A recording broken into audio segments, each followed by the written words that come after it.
we have this very interesting notion that science often perpetuates today. And that is the notion that the brain perpetuates, or the brain creates consciousness. And what's more fascinating than anything else about these science studies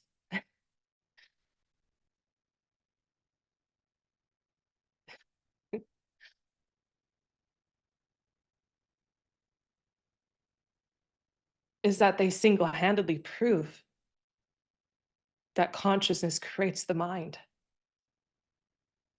the self, the body, and all of our existence as we know it.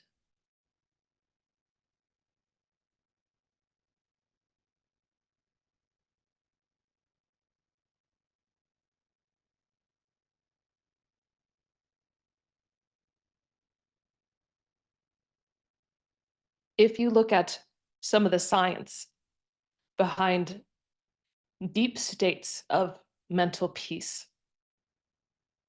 found when someone's in real meditation, real stillness within their minds, you see that there is actually a release of, or an alteration in the brain's chemistry via an alteration in the brain waves. When the brain is in a state of silence, the energy that flows through the conscious experience enters into it through these brain waves, through these theta waves, alpha waves, even sometimes gamma waves they've found. And what scientists have seen is when these waves are produced in the brain, they actually increase your neuroplasticity and neurogenesis.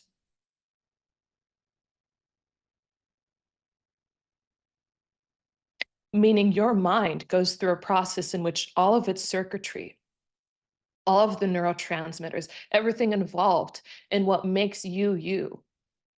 Right, as Guruji was saying, there are, maybe even 4 neurotransmitters at a time, maybe even more than that are functioning just to enact one action, maybe one thought, maybe one action within the body. They're probably much more involved when we even get to the aspect of physical action.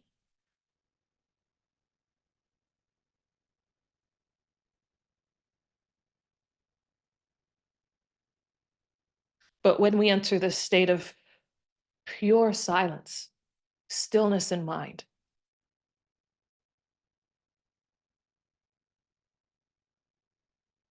the brain goes through a reset process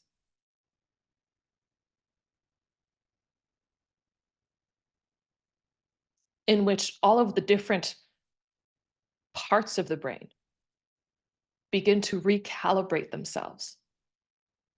And when they recalibrate themselves, they all come into a degree of synchronicity, right? Does that sound familiar? Synchronicity. They all synchronize together.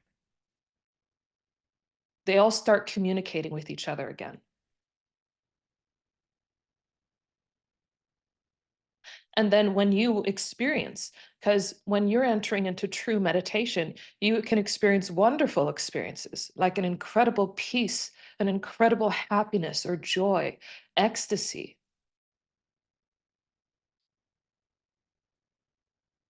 That come through that stillness, that come from that pure state of consciousness, that pure divine consciousness.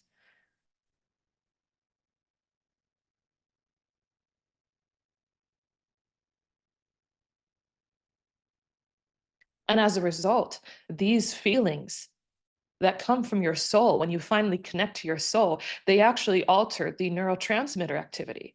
In the same way, when you're interacting in the world, you have different experiences, right? Neurotransmitters work bi-directionally. So your neurotransmitters affect the way that you can perceive and feel about life. And simultaneously, the way you perceive and feel about life affects your neurotransmitter production. They go hand in hand. In the same way, now we're talking about something that is not being perceived or experienced, but rather we're removing the experience. We're removing the finite self. We're removing the perceptual finite being, merging that, dipping that into that ocean of infinite awareness, And what's coming out from that is a reset, a recalibration to those inherent truths of God, a recalibration back to those divine principles and fundamentals that we experience as joy, as peace, as wonder, as awe, as beauty. These are the expressions